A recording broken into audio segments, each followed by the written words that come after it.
A tired waitress counted her tips under flickering diner lights. $23. Not enough to survive. Not enough to breathe. In booth 7, an elderly man with a white beard watched quietly, ordered nothing but coffee and toast, paid in exact change, and walked out without a word. Then she saw it. A crisp $10 bill sat on the table like bait. No cameras. No witnesses. Just the money, and everything it could fix for one desperate night. Rent. Food. Relief. Her hand closed around it. Across the street, rain falling, the man stood beneath an awning, watching through the glass as she slipped the bill into her pocket. The test was over. The man wasn't poor. He wasn't invisible. He was a dying billionaire searching for proof that people always choose themselves. And now he had it. She thought she'd found $10. In truth, she'd just lost everything. Before we get deep into story, please let me know in the comment where you're watching from. Hit the subscribe button if you're hooked in and ready to enjoy the story. The eviction notice was still there when Brianna got home at 2 a.m., taped to her apartment door like a death sentence printed in 14-point Arial. 72 hours. That's all she had left before the locks changed and everything she owned ended up on the curb. She peeled it off carefully, as if gentleness could somehow soften the words, and stepped into the cramped one-bedroom that had cost her everything to keep. The air smelled stale. The heating hadn't worked in weeks. Marcus was asleep on the pull-out couch, textbook still open beside him, his phone screen glowing with the community college payment portal she knew he'd been staring at before exhaustion finally took him. Brianna set her tips on the kitchen counter and counted again. $23 before. $33 now with the 10. It wasn't enough. It was never enough. She pulled open the cabinet where she kept her pills, the ones that kept her thyroid functioning, the ones that cost more than she made in a week even with insurance. 3 left. She'd been rationing them, taking one every other day instead of daily, hoping her body wouldn't notice the difference. It had. The fatigue was crushing. The brain fog made simple tasks feel impossible. But medicine or rent. Medicine or food. These were the choices poverty forced you to make. The calculations that happened in the dark while everyone else slept. Marcus stirred on the couch. "Bree. That you? Go back to sleep," she whispered. "Did you get enough for?" "Not yet. But I will." The lie tasted familiar. She'd been telling him the same thing for months. Ever since their mother died and the medical debt collectors started calling. Ever since Marcus got accepted to school and looked at her with hope she couldn't bear to crush. Ever since the diner cut everyone's hours and she started working doubles just to stand still. She sank into the only chair that didn't wobble, her uniform still damp from spilled coffee, her feet screaming in shoes held together with duct tape. Tomorrow she'd wake up and do it again. Another shift. Another round of customers who didn't tip or tipped in quarters. Another night of mental arithmetic that never balanced. The $10 bill sat on the counter, crisp and green and judgmental. She told herself the old man had left it. That he'd walked out without looking back, that he clearly didn't need it, that someone who ordered only toast and coffee and paid in exact change wouldn't miss $10. She told herself she'd tried to be good, that she'd hesitated, that survival wasn't the same as greed. But deep down, in the part of her that still remembered who she'd wanted to be before poverty ground her down to nothing, Brianna knew the truth. She'd failed some test she didn't know she was taking. And somehow that knowing made it worse. Elliot Warren had 3 months to live, and he'd decided to spend them proving what he'd always suspected, that humanity, when tested, would always choose itself. The diagnosis had come 6 weeks ago. Stage 4 pancreatic cancer, metastasized, inoperable. His oncologist had used words like aggressive and palliative care, while Elliot sat in that sterile office and felt nothing. Not fear. Not grief. Just a cold validation of something he'd known since building his first company from nothing. The world was rotten, and everyone in it was just waiting for their chance to prove it. He'd told his children over dinner at a restaurant that cost more than most people made in a month. Victoria had cried, but only after checking her phone twice. His son David had asked about the will before asking about pain management. They'd hugged him and promised to visit more, and Elliot had seen through every word to the calculations underneath. They were already measuring his corpse for their inheritance. So he'd designed his own experiment. No lab, no control group, just the raw brutality of truth. He would strip away his identity, his wealth, his power, and see what remained when people had nothing to gain from kindness.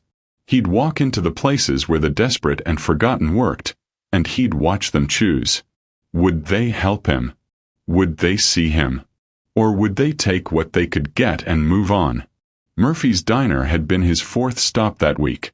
The other three had failed in predictable ways. Indifference, mostly. A waitress who'd ignored him. A cashier who'd rushed him along. A bartender who'd watered down his drink and overcharged him. But none of them had been tested quite right. The opportunity hadn't presented itself cleanly. He'd almost walked past this one, but something about the flickering neon sign and the tired faces visible through the streaked windows had drawn him in. The dinner rush was over. Only a few stragglers remained, hunched over coffee and pie that had seen better days. The waitress, Brianna, her name tag said, had looked up when the door chimed, and Elliot had seen it immediately. The exhaustion that went bone deep. The forced smile that didn't reach her eyes. The way she moved through the space like someone running on fumes and habit and nothing else. Perfect. He chose booth 7 deliberately, the one in the corner where he could observe without being observed. When she came over, order pad already out, he saw her hands. Dry, cracked skin. Nails bitten short. The hands of someone who worked too hard for too little. "Coffee, please," he said, his voice deliberately rough, stripped of the authority he usually carried. "And toast. Wheat if you have it." She nodded, barely looking at him. Just another customer. Just another order. He watched her move through the diner, refilling cups, clearing tables, carrying plates with practiced efficiency. She was kind to the other customers, patient with an old woman who couldn't decide on dessert, quick with a joke for a trucker who looked as tired as she did. But kindness born from empathy or from training? That was the question. When she brought his coffee, he thanked her quietly. She smiled the same professional smile she'd given everyone else. Nothing special. Nothing real. Elliot pulled out exact change from his pocket, counted it carefully on the table like someone for whom every coin mattered. He ate his toast slowly, sipped his coffee and watched her wipe down counters. Watched her count her tips when she thought no one was looking. Watched the way she rubbed her temples like someone fighting a headache she couldn't afford to acknowledge. And then he made his decision. He would leave the money. $10. Enough to matter to someone struggling. Enough to tempt. He would walk out without a word, and he would watch from outside to see what she would do. The test was simple. Would she chase him down to return what wasn't hers? Or would she keep it? Elliot already knew the answer. People always disappointed you if you gave them enough time. But he needed to see it. Needed the proof one last time before he wrote his final testament to a world that had never once surprised him with decency. He stood, dropped the exact change for his bill on the table, and placed the $10 bill beside it with deliberate care. Then he walked out into the cold night air without looking back. Across the street, beneath the awning of a closed drugstore, Elliot Warren waited in the shadows. Brianna was wiping down table 4 when she noticed the money. Table 7 was empty now. The quiet man with the beard had left while she'd been refilling the trucker's coffee. She'd barely registered his departure. Just another customer fading into the blur of a 12-hour shift. But there on the table, beside the exact change for his bill, sat a $10 bill. She stopped mid-wipe, the damp cloth frozen in her hand. Her first thought was that he'd made a mistake. Left it by accident. Her second thought, the one that came faster, sharper, was that maybe he'd meant to leave it. A tip. An absurdly generous tip for toast and coffee. But people were weird about money sometimes. Guilt tips. Pity tips. Christmas spirit in October. Her third thought was rent. Brianna glanced toward the door. The man was gone. She could see through the streaked windows into the darkness outside, but the street was empty except for a few parked cars and the flicker of a dying streetlight. No one rushing back. No one who'd suddenly remembered they'd left something behind. She looked around the diner. The trucker was focused on his phone. The elderly couple in booth 2 were arguing about whether to split the pie. The cook was in the back, radio playing too loud. The security camera above the register pointed toward the counter. Not the dining area. No witnesses.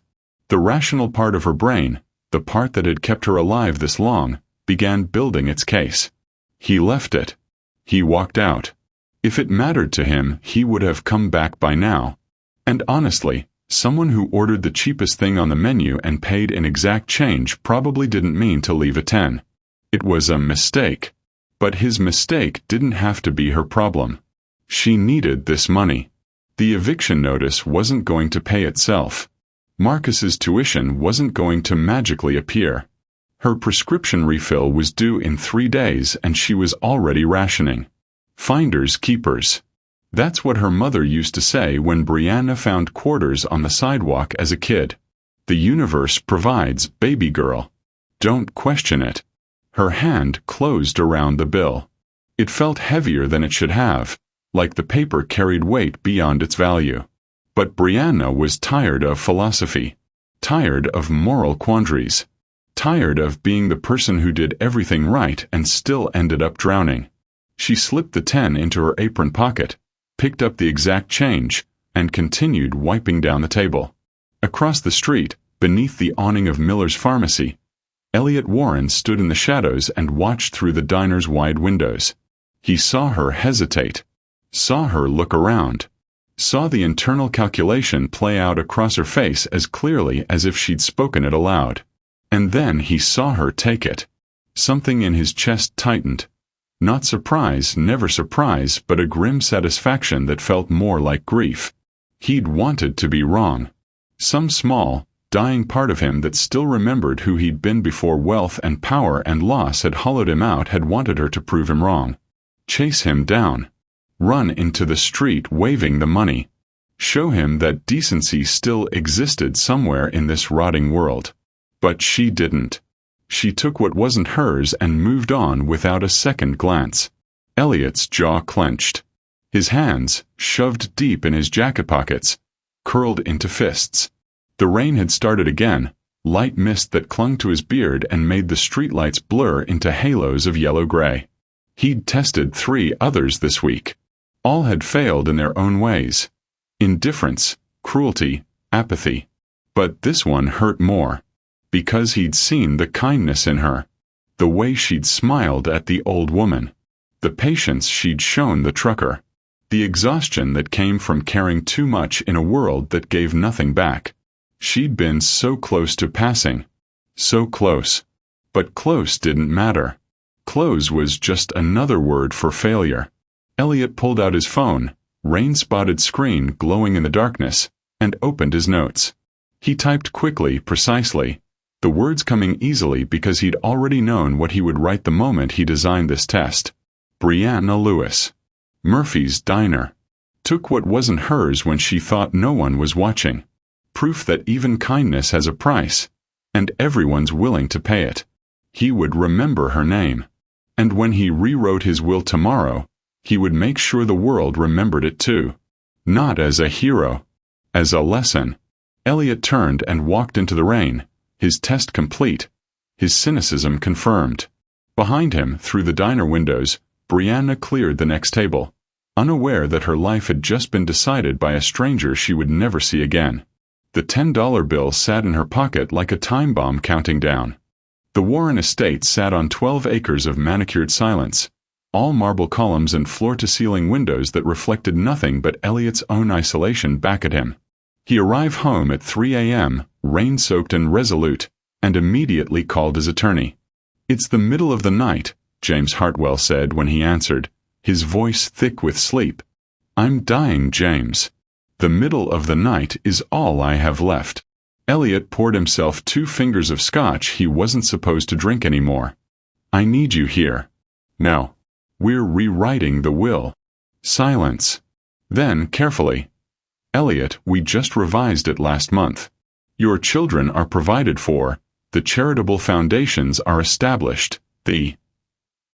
I don't care about any of that. Elliot swirled the amber liquid, watching it catch the light. I want to add a provision. A specific bequest. To whom? To no one. That's the point. 40 minutes later, James Hartwell sat across from Elliot in the study that smelled of leather and old money. His laptop open, legal pad covered in notes. The lawyer's silver hair was uncombed, his shirt buttoned wrong, but his eyes were sharp. The eyes of a man who'd spent 30 years translating his client's cruelty into legally binding language. Tell me exactly what you want to say, James said. Elliot leaned back in his chair, the cancer eating him from the inside, and smiled without warmth. To Brianna Lewis, waitress at Murphy's Diner, located at 847 Hay Street, I leave nothing. Not a cent. Not a share. Not a scrap of the empire I built with my own hands. James typed, fingers flying across the keyboard. And that's it. You want to specifically name her to exclude her? No. Elliot's voice went cold. I want to specifically name her to expose her. Write this. Miss Lewis proved to me in the final weeks of my life what I have long suspected, that even in desperation, humanity chooses greed over integrity. On the evening of October 17th, she took what was not hers when she believed no one was watching. She chose herself. This mention serves as my testament to her character, and to the character of a world that rewards such choices with nothing but the truth they tried to hide.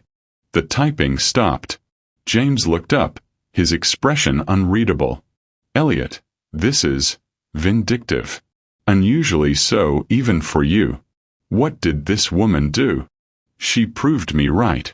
By doing what exactly? Does it matter? Elliot drained his scotch. She took $10 that didn't belong to her. She's a thief. A petty, desperate thief who thought no one would notice. $10. James set down his pen. You're putting this woman's name in your will, a will that will become public record, that will be covered by every media outlet from here to Hong Kong, because she took $10? I'm putting her name in my will because she failed the only test that matters. Character. And I want the world to know it. Elliot leaned forward, his eyes burning with the fever of righteousness and dying rage. My children will get their money and waste it. The foundations will get their donations and issue their press releases. But Brianna Lewis will get the truth. And the truth, James, is the cruelest inheritance of all. James Hartwell had worked with ruthless men his entire career. Men who'd destroyed competitors, ruined rivals, crushed anyone who stood in their way. But this was different. This wasn't business. This was personal in a way that felt diseased. If I write this, James said slowly, her life will be destroyed. You understand that. The media will find her. They'll twist this. She'll be vilified, harassed, possibly sued by your children who'll claim she manipulated you. Over $10. Then she should have made a different choice. Elliot stood, walked to the window, looked out at his empire of perfectly trimmed hedges and imported stone. Write it exactly as I said. Make sure her full name is included. Make sure the location is clear. I want them to find her easily. Why? Elliot turned, and for a moment, James saw something terrifying in his client's face. Not anger, not hatred, but a cold, absolute certainty that this was justice. Because, Elliot said quietly, if I have to die knowing the world is rotten, I'm taking proof with me. Let her be the example. Let her name be the lesson. When people read my will, I want them to see exactly what humanity looks like when it thinks no one's watching. James typed the words, every vindictive syllable. When he finished, he turned the laptop around. Read it. If you're sure, I'll have it formalized tomorrow. Elliot read it twice. Then he signed. One more thing, he added. I want a copy sent to the New York Times the day after I die. Make sure they know there's a story here. James closed his laptop. You're not leaving her nothing, Elliot. You're leaving her a curse. Good, Elliot said. She earned it. Outside, the rain continued to fall on the estate where a dying billionaire had just weaponized his final words. And across the city, Brianna Lewis slept fitfully in her crumbling apartment, unaware that her name had just been written into a will that would destroy everything she had left. Elliot Warren died on a Tuesday morning in November, alone in his bed despite the 24-hour nursing staff, despite the children who'd promised to visit more, despite the empire of people whose livelihoods depended on him. The cancer had moved faster than predicted. One moment he was breathing shallow and rattling. The next, he wasn't. The news broke within hours. Billionaire CEO Elliot Warren dead at 71. Stock markets trembled. Business networks ran retrospectives. His children released a statement about loss and legacy that their publicist had written 3 weeks earlier. But the real story took 2 days to surface. James Hartwell filed the will for probate as required by law, and within hours, a paralegal at the courthouse noticed something unusual. Estate documents for billionaires were always combed through by journalists looking for drama. Who got what, who got cut out, what charities benefited. But this will had something different. Something specific. A waitress. Named explicitly. Not as an heir but as an example. By Thursday morning, the New York Times received the copy Elliot had insisted be sent. By Thursday afternoon, a junior reporter named Sarah Chen was staring at her screen, reading and rereading the paragraph about Brianna Lewis. This is insane, she said to her editor. He put this woman's name in his will just to call her a thief? Over $10. It's a story, her editor said. Find her. Sarah found Brianna in 40 minutes. Social media made everyone searchable. Murphy's Diner had a Facebook page that tagged employees. Brianna's profile was set to public. Pictures of her and Marcus, posts about double shifts and exhaustion, a woman whose entire life was visible to anyone who looked. The first article went live at 6 p.m. Billionaire's final will names diner waitress in scathing rebuke. By 8 p.m., it had been picked up by 6 other outlets. By midnight, the headlines had evolved, sharpened, weaponized. Did greedy waitress manipulate dying billionaire? Warren's will expose his server who stole from him in final days. Billionaire left $10 tip to test waitress. She failed and he made sure the world would know. The story went viral. Not because it was complicated but because it was simple. Rich man. Poor woman. Moral failure. Judgment from beyond the grave. It had everything social media needed to explode. By Friday morning, Brianna's phone wouldn't stop ringing. Numbers she didn't recognize. Voicemails from reporters asking for comment. Text messages from people she'd gone to high school with suddenly wanting to check in. Her Facebook was flooded with messages. Half calling her a gold digger, half defending her, all of them strangers who decided they knew her story. She didn't understand. Didn't understand why reporters were calling. Didn't understand why her name was trending on Twitter. Didn't understand why customers at the diner were staring at her like she'd done something unforgivable. Then Marcus showed her the article. Brianna stood in the diner's back office, her brother's phone shaking in her hands, reading words that couldn't possibly be real. Elliot Warren. The old man from Table 7. The quiet customer with the beard who'd ordered toast and left without a word. He'd been a billionaire. He'd been testing her. And she'd failed. The article included his exact words from the will. Miss Lewis proved to me, in the final weeks of my life, that even in desperation, humanity chooses greed over integrity. She read it 3 times before the full weight hit her. He'd named her. Put her full name, the diner's address, everything. Made her public. Made her an example. Over $10. Brie. Marcus's voice was small, uncertain. Is it true? Did you? He left it on the table, she whispered. He walked out. I thought I needed. But the explanation died in her throat because it didn't matter. The truth didn't matter. The context didn't matter. All that mattered was the story the world had already decided to believe. Greedy waitress takes advantage of dying billionaire. Her phone rang again. Another reporter. She didn't answer. By Friday evening, camera crews were parked outside Murphy's diner. By Saturday, Brianna's face was on cable news. Pundits debated her character. Strangers dissected her morality. Legal experts wondered if Warren's children might sue. The narrative had escaped truth entirely and become something else. A morality play, a cautionary tale, a symbol of everything people believed was wrong with the world.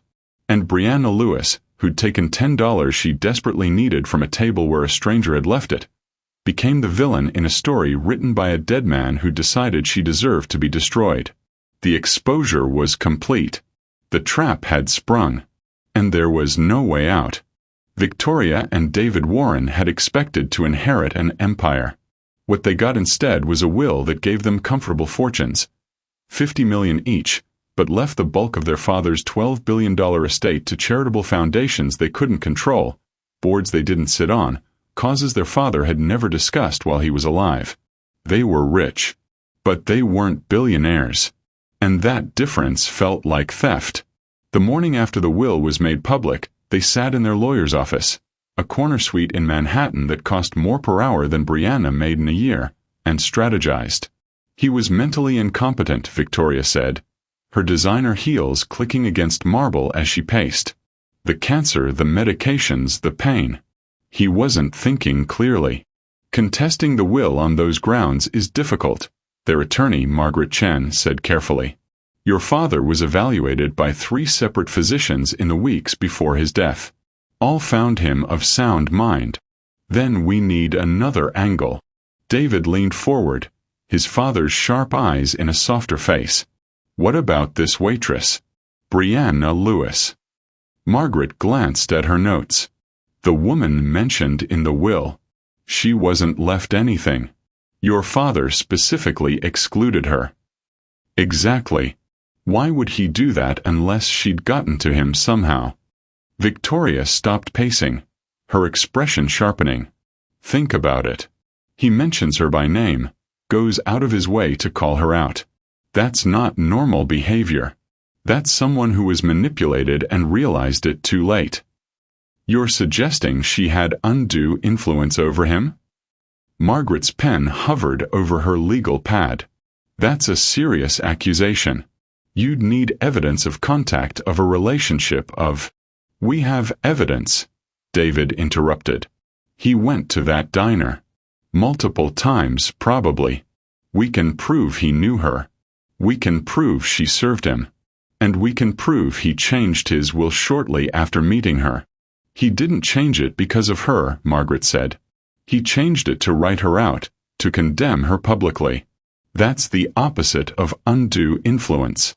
Unless that's what he wanted people to think. Victoria smiled, cold and calculated. What if she manipulated him, and when he realized it, he tried to expose her? What if there's more to this story than a $10 tip? Margaret understood what was happening.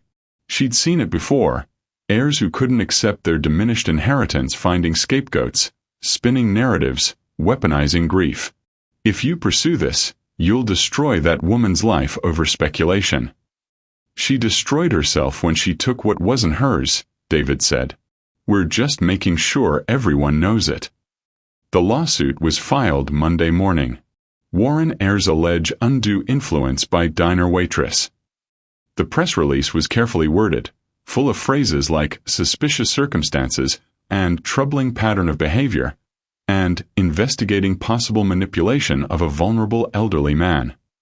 They had no evidence, but they had money, lawyers, and a media machine that fed on scandal. By Monday afternoon, Brianna's face was on every news channel. Not as a person but as a symbol. Gold digger. Manipulator. Thief. The comments sections became cesspools. People who'd never met her, never worked a service job, never counted pennies to survive, tore her apart with gleeful cruelty. She saw a vulnerable old man and took advantage. Typical. Always looking for a handout. Hope she loses everything. People like her are what's wrong with this country. Her Instagram, which she'd barely used, became a battleground. Strangers flooded her photos. Pictures of her and Marcus, her graduation, a birthday cake from 2 years ago, with vicious comments. She made everything private, but the screenshots had already spread.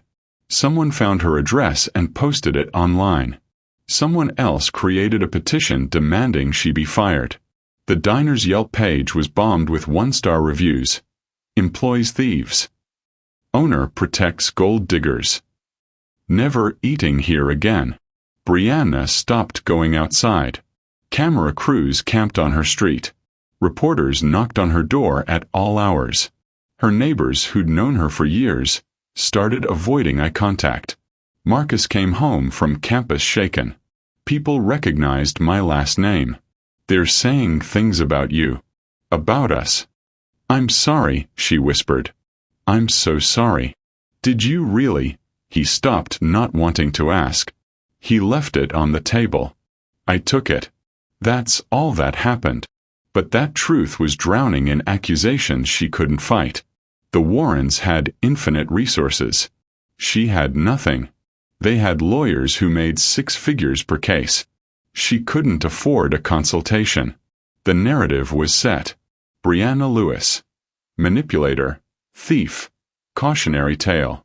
And every hour, every news cycle, every social media post drove the story deeper into permanent record. She'd taken $10 from a table. The world had decided that made her a monster. And no amount of truth could save her now. Frank Moretti, owner of Murphy's Diner for 32 years, called Brianna into his office on a Wednesday morning. She knew what was coming before he said a word. Could see it in the way he wouldn't meet her eyes, in the resignation letter already printed on his desk. I'm sorry, Bri. I really am. He slid the paper toward her. But the phone won't stop ringing. Customers are complaining. We got vandalized twice this week. I can't. This is my livelihood too. I didn't do anything wrong, she said, hating how small her voice sounded. I took money he left on a table. That's all. I know. But it doesn't matter what's true anymore. It matters what people believe. He pushed an envelope across the desk. 2 weeks severance. It's all I can do. She took it. Didn't count it. Just walked out through the kitchen so she wouldn't have to face the dining room where customers had started asking for different servers, where her coworkers had stopped making eye contact, where everything had turned poisonous. The eviction notice came the next day. Not the standard 72 hours this time, but an immediate order. Her landlord, Mr. Patel, stood in the hallway looking genuinely sorry. The other tenants are complaining. The reporters, the cameras, the people shouting at all hours. I have families here. I can't have this. I'm paid through the end of the month, Brianna said, knowing it was pointless. I'm refunding that. But you need to be out by Friday. I'm sorry. She packed what she could fit into 2 suitcases and 3 garbage bags. Everything else, the couch that had been her mother's, the books she'd collected since childhood, the framed photos of better times, stayed behind because she had nowhere to take them. Marcus didn't answer when she called. Didn't respond to texts. Finally sent a message. I can't be associated with this right now. The college is asking questions. People are saying things. I need to protect my future. He was 19. Still her baby brother. But he was also ashamed, and shame was a thing that cut deeper than loyalty. Her friends, the few she'd maintained through years of poverty and double shifts, went quiet. Laura stopped replying to messages. Chen said she needed space to process. Danielle blocked her on everything without explanation. Isolation came quickly once the world decided you were guilty. The court summons arrived the following week. The Warren estate, represented by Chen and Associates, was suing her for undue influence, defamation of character, and emotional distress. Damages sought $5 million. She called every legal aid office in the city. All were overbooked, under-resourced, unable to take a case this public, this complicated. One lawyer offered a consultation for $300 she didn't have. Another laughed when she explained she was broke. Then you shouldn't have messed with billionaires. She tried to represent herself. Stood in front of a judge who looked at her with something between pity and contempt and listened to lawyers in $1,000 suits argue that she'd manipulated a dying man. Miss Lewis, the judge said, do you have any evidence to refute these allegations? I served him coffee. That's all. He left money on the table. I thought, did you attempt to return this money? No, but did you have any relationship with Mr. Warren beyond this single transaction? No. Then how do you explain your presence in his will? She had no answer. Because the truth that a billionaire had tested her and decided she deserved destruction sounded insane. The judge ruled in favor of the Warren estate. Not because there was evidence, but because she couldn't prove there wasn't. Her wages would be garnished indefinitely. Her credit destroyed. Any future earnings claimed by a debt she could never pay. She walked out of the courthouse into flashbulbs and shouted questions and strangers who decided she was evil. By the end of the month, Brianna Lewis had lost her job, her home, her brother, her friends, her future, and any hope of rebuilding. All because she'd taken $10 from a table. The collapse was complete. And she was still falling. Winter came early that year, and Brianna learned quickly which subway station stayed warmest at night, which shelters had the shortest lines, which park benches were hidden enough from patrol cars that she could sleep for a few hours before being moved along. She kept her 2 suitcases in a storage locker that cost $40 a month. Money she scraped together from panhandling and the occasional under-the-table cash from people who didn't ask questions. Everything else was gone. Sold, stolen, or left behind in the apartment she'd been dragged out of. The shelters served dinner at 6. She learned to arrive early, keep her head down, not make eye contact with the women who recognized her face from the news. Some whispered. Some stared. One woman spit at her feet and called her a leech. The shelter volunteers never intervened. They'd seen the headlines too. She tried to find work. Filled out applications at gas stations, fast food restaurants, grocery stores, anywhere that might not run a background check, might not care about her history. But they all did the same thing. Glanced at her ID, type her name into their phones, and their expressions changed. I'm sorry, we've filled the position. We'll call you if something opens up. We don't think you'd be a good fit for our team. At a McDonald's off Route 9, the manager didn't even pretend. Just looked up from his screen and said, "You're that waitress, aren't you? The one who scammed the billionaire." I didn't scam anyone. I took money he left on a table. Sure you did. He slid her application back across the counter. We're not interested. She became a ghost. Invisible to everyone except the people who wanted to punish her. Her face still circulated on social media whenever the story resurfaced. Where is Brianna Lewis now? Became a recurring viral thread, complete with speculation, theories, and photos taken by strangers who spotted her on the street and posted them like trophies. Someone created a website tracking her alleged sightings. Someone else sold t-shirts with her mugshot and the words, "Greedy gets you nowhere." The cruelty was bottomless. Marcus never called. She tried reaching out once, leaving a voicemail from a borrowed phone. "I'm sorry. I know you're angry. But I'm your sister. I need help." He never responded. Later, she saw his Instagram freshman year photos, smiling with new friends, living the life she'd sacrificed everything to give him. He'd cropped her out of his bio. Erased her completely. One night, digging through her suitcase for a warmer jacket, she found her old work apron wadded at the bottom. She'd meant to throw it away but never had. The Murphy's Diner logo was faded, the fabric stained with years of coffee and grease. And in the pocket, folded neatly, was the $10 bill. She pulled it out slowly, unfolded it under the dim light of a street lamp. The bill was crisp, unmarked, exactly as it had been that night. She'd never spent it. Couldn't explain why. Maybe some part of her had known even then that it was evidence. Proof. A record of the moment everything changed. $10. The price of groceries. The cost of everything. Brianna sat on the bench, holding the bill in both hands, and laughed. It came out broken, edged with something that might have been sobs. A man pushing a shopping cart full of cans glanced at her and kept walking. Even the homeless knew to avoid the woman who'd become famous for being greedy. She'd kept the money. Kept it like a talisman, like proof that she'd made a choice. And that choice had destroyed her so completely that there was nothing left to take. The bill felt weightless in her hands. Worthless. A punchline to a joke she'd never get to explain. Brianna folded it carefully and put it back in the apron pocket. She didn't know why. Maybe because it was all she had left of the person she'd been before. Maybe because carrying it felt like penance. Or maybe because some part of her still believed that if she could just explain, if she could just make people understand the context, the desperation, the impossibility of that moment. But she couldn't. The world had already decided. And the world didn't forgive. She pulled her jacket tighter and lay down on the bench, the apron tucked under her head like a pillow, the $10 pressed against her cheek.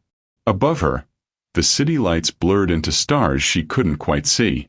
And Brianna Lewis, cautionary tale, viral symbol of everything wrong with humanity, closed her eyes and tried to remember what hope had felt like before a billionaire decided to test her humanity with a trap disguised as kindness. The fallout was complete. The price had been paid. And there was nothing left to lose. 6 months after Elliot Warren died, Brianna Lewis sat on a bench in Riverside Park and watched the sun set over water she couldn't afford to cross. The $10 bill lay flat on her palm, worn softer now from being folded and unfolded 1,000 times. She'd traced her fingers over Hamilton's face so often the ink had started to fade. $10. The currency of her destruction. The price of a lesson she'd never asked to learn. She replayed that night constantly. Not the way you replay good memories, but the way you replay car crashes, obsessively searching for the moment you could have swerved, the split second that might have changed everything. What if she'd run after him? The scene played out in her mind with painful clarity. The old man walking into the rain. Her noticing the money. And instead of hesitating, instead of looking around, instead of justifying, what if she'd grabbed it and run into the street? Sir, you forgot this. What if she'd chased him down, breathless, and pressed the bill into his weathered hand? Would he have smiled? Would he have tested her differently? Would his will have read, to Brianna Lewis, who proved that even in desperation, integrity survives? Would she still have a home? A job? A brother who answered her calls? But she hadn't run after him.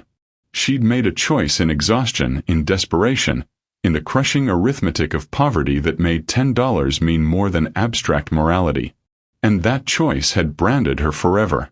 She thought about Elliot Warren sometimes. Wondered what kind of man designs a test meant to destroy rather than reveal.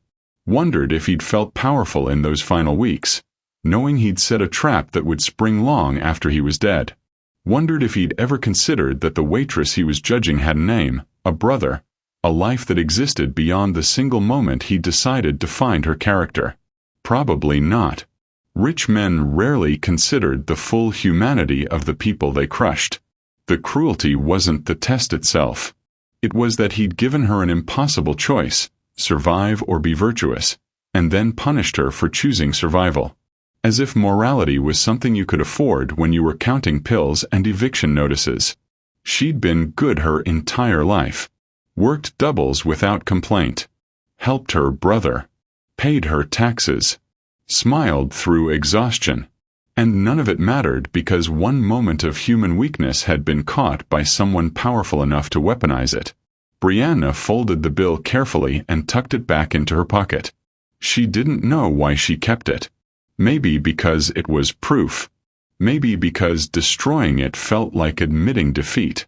Maybe because she needed to remember that every choice carries weight you can't always see. A woman jogged past, expensive headphones, designer workout clothes, the kind of oblivious privilege that Brianna had once taken for granted. The woman didn't even glance at the homeless black woman on the bench. Invisible. Erased. This was survival now. Not rebuilding. Not redemption. Just existing in the margins of a world that had decided she deserved nothing. There was no moral to this story. No lesson that made the suffering worthwhile. No moment where justice arrived or wrongs were righted. Just the brutal reality that sometimes you make one mistake, and the world decides that mistake is all you'll ever be. Brianna stood slowly, her back aching from too many nights on too many benches. She had nowhere to go. No job interview tomorrow. No family waiting. No future that looked different from today. But she was still breathing. Still standing. Still carrying the weight of $10 that had somehow become unbearable. She walked away from the bench, the sunset bleeding red across the water, and disappeared into the city that had forgotten her name but would never forget her story. Somewhere, in a cemetery reserved for the wealthy, Elliot Warren lay in the ground, his test complete, his point proven, his legacy secured. And somewhere in the streets that didn't care, Brianna Lewis kept walking. Not redeemed. Not saved. Just surviving. Because sometimes survival is all that's left when the world decides to make an example of you. And sometimes the weight of $10 is heavier than any fortune. In a world where you're always being watched, even the smallest choice can become your greatest regret. Character isn't revealed by what you do when people are looking. It's tested when you think no one will ever know. Because sometimes someone always knows. And sometimes they never forgive. Thank you for watching this to the end. If you enjoy this story, you will surely love the next one. It's as crazier and more intriguing as can ever imagine. So do check it out. Please hit that like button, it really helps the channel grow, and don't forget to subscribe and turn on the notification bell so you miss a thrilling story.